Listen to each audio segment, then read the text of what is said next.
हाय दोस्तों, आपका स्वागत है हमारे यूट्यूब चैनल पर। आज हम करेंगे जीके का जीके पीवाई की सीरीज का लेक्चर नंबर 4, जो हमारी विभिन्न परीक्षाओं के लिए अत्यंत महत्वपूर्ण है। आइए तो चलते हैं अपने प्रश्नों पर। पहला प्रश्न है, हड़प्पा सभ्यता के निम्नलिखित में से किस स्थान से जल संरक्षण के साक्ष्य मिले हैं? इसका आंसर है option number D, Dholavira. Dholavira की खोज सन 1967 68 में हुई थी। इसकी खोज जेपी जोशी ने की थी। दूसरा प्रश्न है, स्वतंत्र प्राप्ति के पश्चात भारत में उत्खनन प्रथा प्रथम सेंधा स्थल है। इसका आंसर है ऑप्शन नंबर ए, रोपण। इसकी खोज सन 1950 में बीबी लाल ने की थी। इसका वर्तमान नाम रूपनगर है।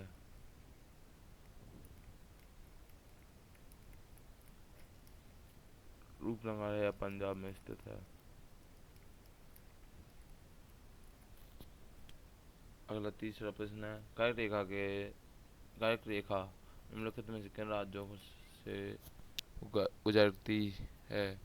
इसका आंसर है त्रिपुरा भी से गुजरती, मिजोरम, पश्चिम बंगाल, मणिपुर से नहीं गुजरती। कर्क रेखा भारत के कुल आठ कुल 8 राज्यों से गुजरती है, जिनमें से गुजरात गुजरात, राजस्थान, मध्य प्रदेश, छत्तीसगढ़,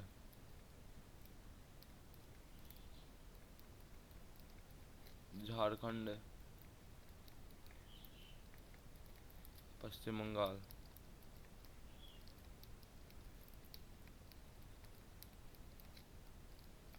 त्रिपुरा, मिजोरम। कर्क रेखा कुल भारत के आठ राज्यों से होकर गुजरती है। कर्क रेखा का दूसरा नाम उत्तरी रेखा भी है।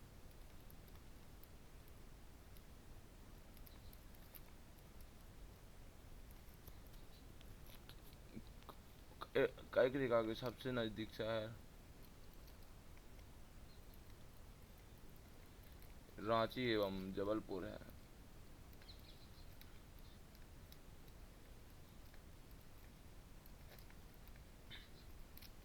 जबलपुर में मध्य प्रदेश का हाई कोर्ट है।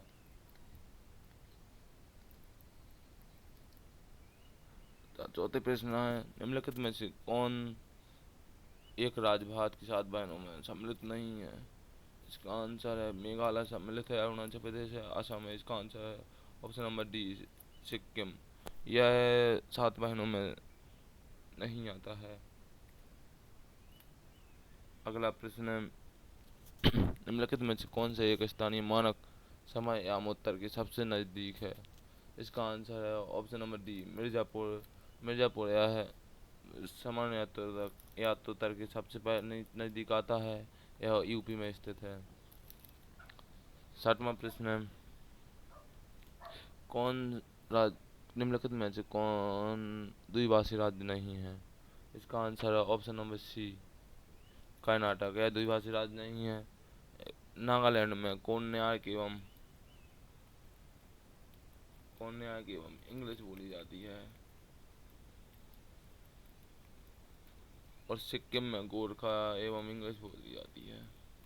गोरखा और इंग्लिश बोली जाती है।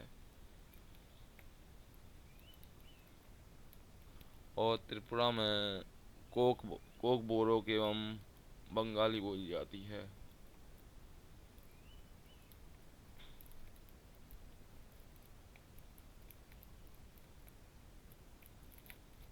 अगला प्रश्न है 7वां, किस पंचवर्षीय योजना में ज़्यादा तेज धारणीय एवं समावेशी विकास पर जोर दिया गया? इसका आंसर है ऑप्शन नंबर बी, 12वीं पंचवर्षीय योजना।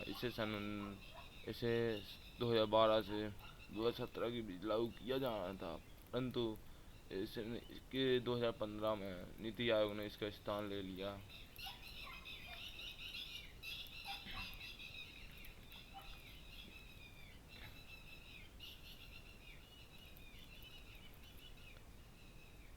11वीं पंचवर्षीय योजना का समय 2007 से 2012 तक है और 10वीं पंचवर्षीय योजना का कार्यकाल 2002 से 2007 तक है और 9वीं पंचवर्षीय योजना का 1997 से 2002 तक है। अगले 8वें प्रश्न में चलते हैं। अनवरत योजना भारत में लागू की गई, इसका आंसर है 1978 से 79। 1978 से 79 में अनवरत योजना लागू की गई। इसके समय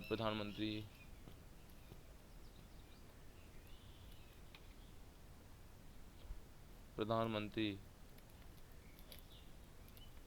मोरारजी देसाई थे।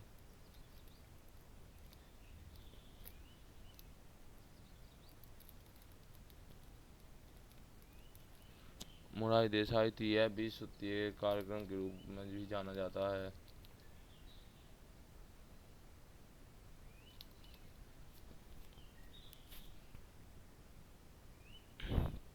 इसे रोलिंग प्लान भी कहते हैं और यह गुन्नाल मेडर के मॉडल पर आधारित थी।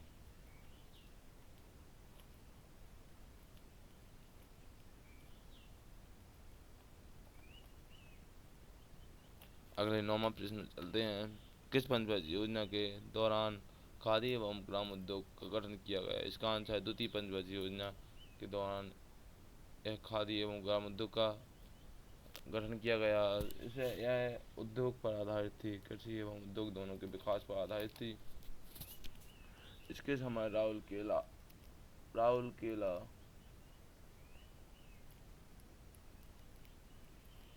जर्मनी राउरकेला में उड़ी। जर्मनी के सहयोग से एक उद्योग कारखाना बना सन 1959 में और भिलाई में रूस के सहयोग से सन 1959 में यहाँ भी कारखाना बना। और दुर्गापुर में पश्चिम बंगाल में यह ब्रिटेन के सहयोग से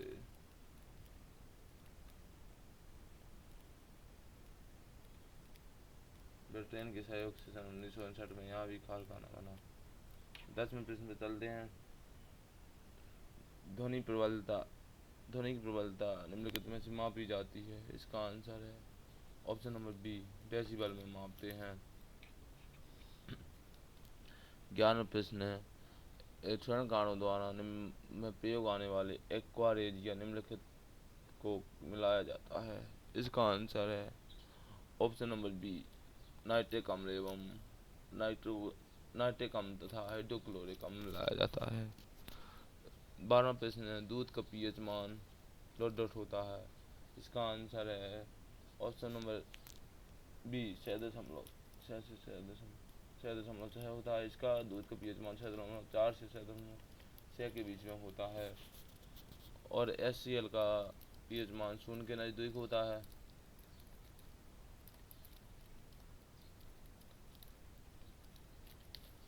नींबू का पीएच मान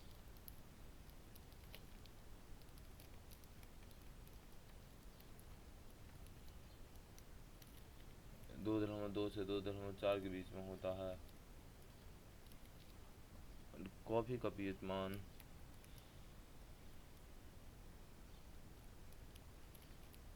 4.5 से 5.5 होता है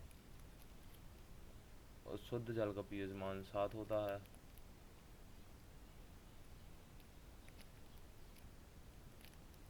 और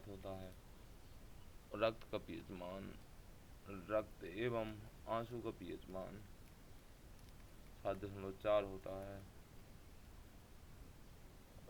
13वां प्रश्न साइनोकोबालामीन है। इसका आंसर है option number D, vitamin B12 को साइनोकोबालामीन के नाम से जाना जाता है। Vitamin B1, vitamin B2, vitamin B3, vitamin B6, vitamin B7, vitamin B9। Vitamin B1 को राइबोफ्लोविन के नाम से जाना जाता है। विटामिन बी 2 को पाइरोक्सिन के नाम से जाना जाता है।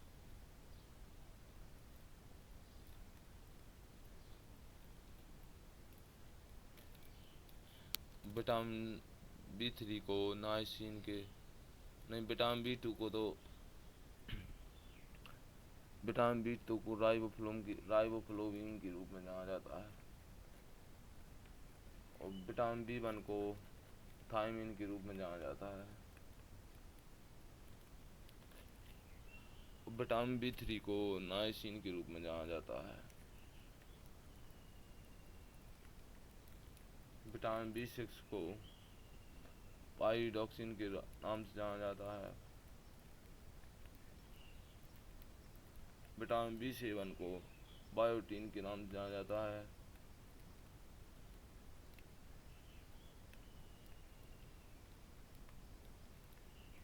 बायोटीन के नाम से जाना जाता है। विटामिन बी 9 को फोलिक एसिड के नाम से जाना जाता है। विटामिन बी 7 को विटामिन एच भी कहते हैं। 14 प्रश्न है, पूर्वोत्तरवाद के पहले नेचुरोपैथी हॉस्पिटल की नींव कहाँ रखी गई थी है? इसका आंसर है ऑप्शन नंबर सी, डिब्रूगढ़ में। डिब्रूगढ़ में, जो असम में स्थित है। असम की राजधानी दिसपुर है। यहाँ के सीएम हेमंत बिस्वा शर्मा है।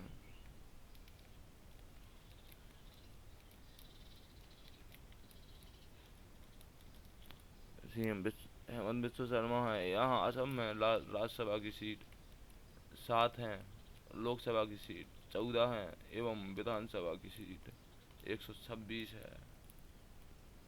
अगले 15 प्रश्न में चलते हैं। 15 प्रश्न है, फर्स्ट क्लास क्रिकेट में सबसे तेज तिहरा शतक लगाने वाले प्रथम श्रेणी के क्रिकेट में सबसे तेज तिहरा शतक लगाने वाले बल्लेबाज कौन बने हैं? इसका आंसर है ऑप्शन नंबर सी, तन्मय अग्रवाल। तन्मय अग्रवाल ने सबसे तेज शतक लगाया है। पहले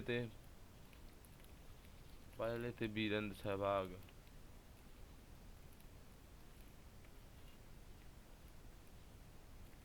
दूसरे थे करुण नायर, जो वर्तमान में दिल्ली से खेलते हैं।